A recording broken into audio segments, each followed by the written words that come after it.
Je me souviens en 2016 d'un concert, j'y étais pas malheureusement, mais de Adele à Manchester, où à un moment elle a carrément oublié les paroles de sa chanson, ce qui est rarissime chez les... Alors on dit qu'en même temps, l'émotion, la tension ou peut-être la fatigue peut perturber la mémoire. Est-ce que là c'est la récupération d'informations qui est tout bêtement perturbée et est-ce que ça arrive fréquemment et est-ce qu'on peut faire quelque chose pour l'éviter? Il y a plein d'explications à ces court-circuits, finalement, à ces court-circuits.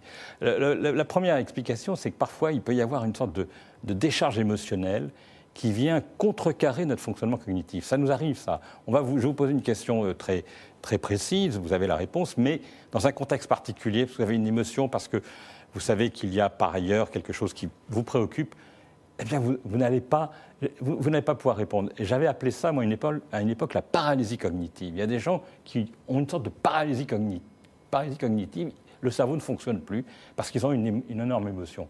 Je l'avais décrit chez une patiente qui ne pouvait même plus donner son adresse, qui ne pouvait même plus dire le nom de ses enfants.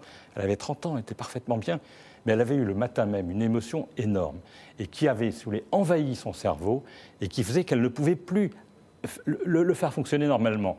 Et on a, nous, fait une étude expérimentale assez intéressante dans laquelle on a mis des étudiants en médecine en leur faisant faire des tâches de niveau de complexité différentes et on leur annonçait de temps en temps qu'il allait y avoir une récompense. Donc il y avait une sorte de compétition entre le fonctionnement froid du cerveau et l'émotion liée à la récompense financière.